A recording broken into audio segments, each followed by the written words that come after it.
So one of my friends who's also really into personal finance asked me the other day what my savings rate was. Now, this is something that kind of took me by surprise because I haven't really ever thought about it much because I don't really keep a very strict budget. Like spending money for me is actually really hard. Yes, that's right. Spending money for me is actually really hard.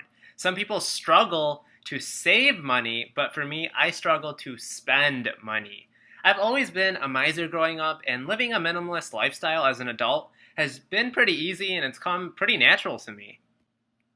I thought it would be a good idea to go over my budget, and when looking at this topic on YouTube, boy was I surprised. Stock market talk may be exclusively male, but budget talk is almost exclusively female. So let me try to break this trend. I'm not completely comfortable just sharing exactly how much money I make and exactly what I spend on everything.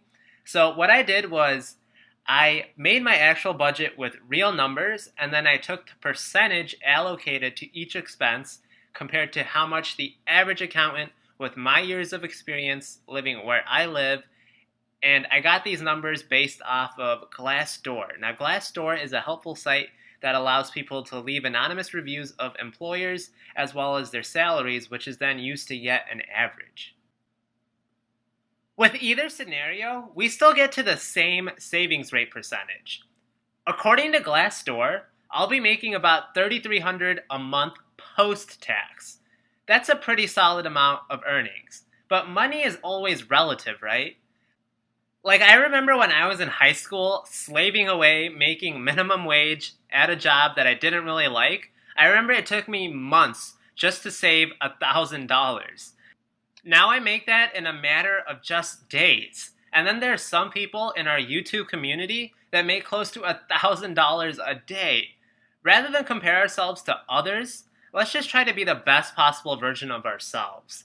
That person who also makes $1,000 a day, they didn't always make that much money. They came from somewhere, they started somewhere as well. Okay, so for my job, and I'm sure a lot of other jobs have something similar, but there is a yearly bonus that I have very little control over. It's usually a goal set by the company at the start of the fiscal year to accomplish a certain task or reach X amount of sales or have customer satisfaction and market share reach a certain number. Depending on how well the company overall does to accomplish this goal is how much bonus the employees get. And this is for the individual. It also matters on rank, salary, how long they've been working at the company. That all goes into how much percentage of the bonus that they actually get. So since this varies year to year and I have basically no control over it, I just took last year's amount and the percentage that I got and divided it by 12 to estimate this year's. I know we preach here on YouTube to have multiple streams of income, but sadly for me, that's right now my only source of income. I'm definitely working on getting more, but I'm sure college grads are in a similar boat. I don't really count my dividends or the amount of money that I make in my savings account as real income yet, just because the amount is so minuscule and all that money is just being reinvested anyway. Though I'm sure the IRS disagrees. In the future, I hope to have more streams of income such as real estate. This includes renting out homes or house hacking, or even doing crowdfunded real estate, as well as having YouTube income. Those are some high-level goals that I hopefully will have in a couple of years. So finally moving on to my expenses. My first one is what gets me from point A to point B, which is my lovely car. I bought a car for the first time straight after college because I kind of needed something to get me from my house to work every day. So it's a little important there. Cars are what allows broke people to become even more broke because people feel the need to show off in nice cars in which they choose to finance, and then now they're creating a liability for the next 5 years just to look rich. Luckily, I didn't fall for this trap, and I just bought a Chevy, a year used, and it's not any sort of financial burden on me, really. One trick that I do is when I'm paying off my loan, this is more of a psychological trick that you can play with yourself by basically feeling better about the loan, is by paying a little bit more than the monthly payment that the company initially gives you. And you gotta kind of get yourself in the habit of doing so. I think this is what Dave Ramsey refers to as the debt snowball, and I can see why it's so effective because you really do feel good about yourself when you make more than or spend more on the monthly payment than what is kind of given to you by default. And the good news is that once I finish paying off my car, that's an extra about $300 that I can reinvest back into myself and not go straight into the pockets of somebody else. Okay, now the amount I pay on student loans is zero. As most of you guys know, I finished paying off mine at the same age that most people actually graduate college. Now, I plan on making a whole video series on how I was able to do that, so stay tuned and make sure, if you're not already, to hit that like button and subscribe to the channel, as well as comment below. So it is definitely a nice relief knowing that you don't have this huge burden that so many other Americans do. And it's really nice that I don't really have to rely on anyone, like a politician and their promise to bail me out, because I kind of took that responsibility and I made those payments and kind of sacrificed to get into the position that I am now. For groceries, that's only about 4% of my budget. In this case, that's about $130. Now, I'm not a very picky eater. I don't really need anything high quality or organic. I still, to be honest, shop at Walmart, even though lately I have been checking out other places, such as Publix, which is really popular here in the South, and Costco the other day. And I don't know, maybe I'll check those out more often, but for now, still Walmart.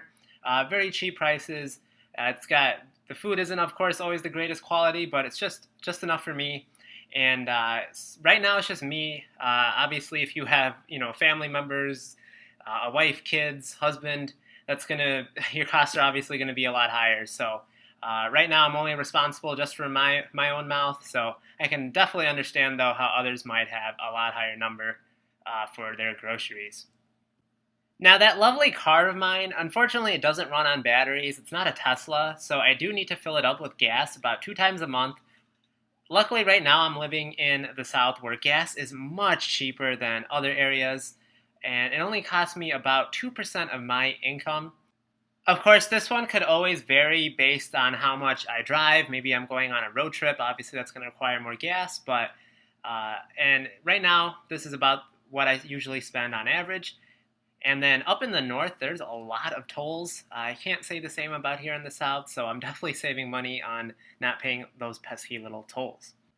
Next up, we have the biggest expense for most people, and that is housing. I would say it is socially acceptable to live with your parents until you're about 25 years or so, before people start looking at you funny. Just because it's also socially accepted doesn't mean that you should necessarily do it. I've been living on my own for years, just because that's what I'm more comfortable with. Housing is way cheaper in rural areas, which is where I'm temporarily staying, so it's only about 14% of my income to rent my studio apartment. Now, I know if you live near a major city, 25% or more, that might be the norm, which is totally acceptable. If you actually own your home, that's even better because every month you're really building equity when you pay your mortgage. So you're really only paying for those property taxes and then maybe regular maintenance and all that good stuff. Now, with a roof over your head comes those darn utilities. Those run me about 2% of my monthly income. This includes electric, gas, water, sewage, and garbage pickup.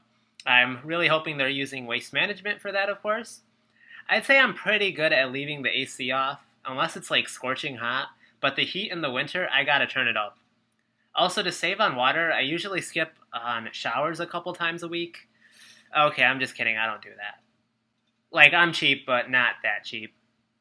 A gym for me is an absolute must. I'm one of those people that if I don't work out every couple of days, I just both mentally and physically feel very weak. Plus, exercise is just healthy for you, and you can expand your lifespan if you consistently work out and eat right, of course.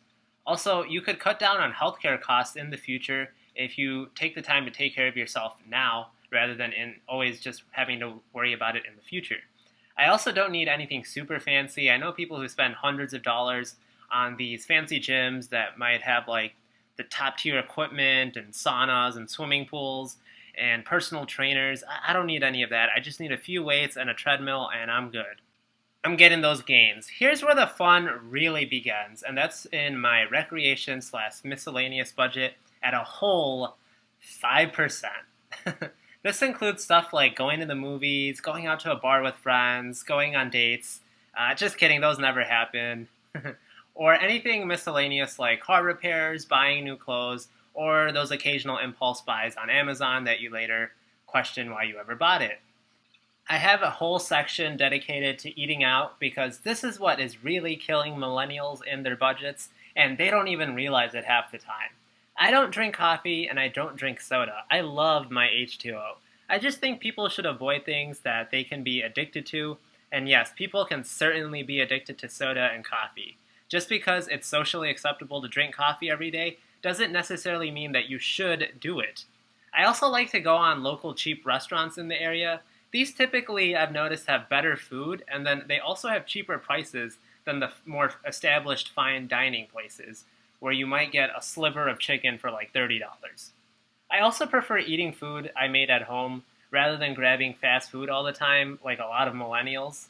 So only 1% of my income goes to eating out. For me, eating out is more of a social thing, other than a lot of millennials who usually do it more as a time convenience because they're just too lazy to cook at home.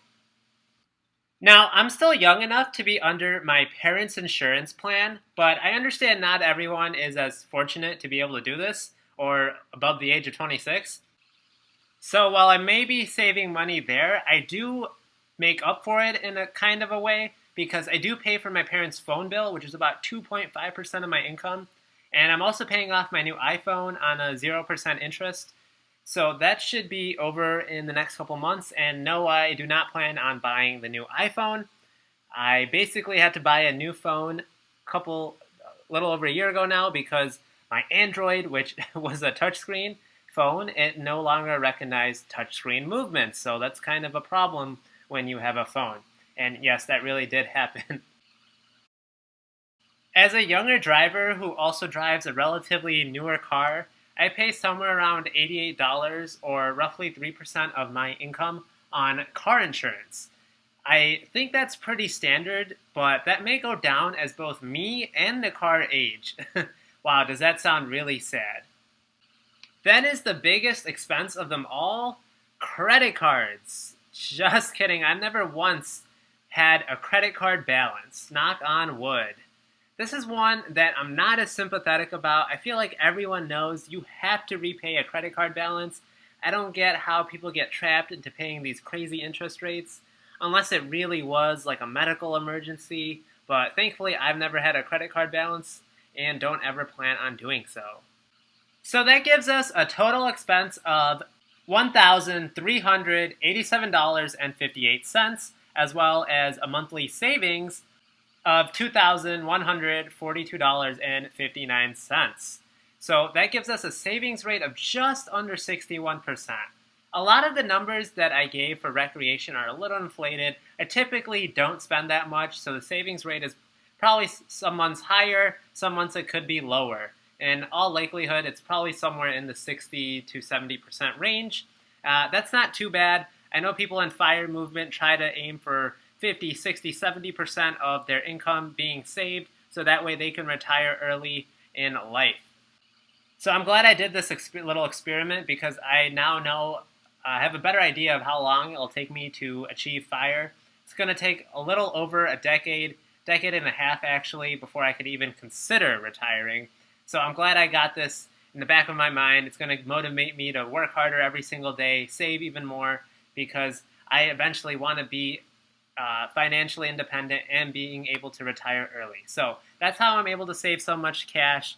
Please let me know if you guys have any questions or think I forgot any expenses. And I would love to have some dialogue with you guys in the comments. As always, guys, be sure to subscribe to the channel and like this video.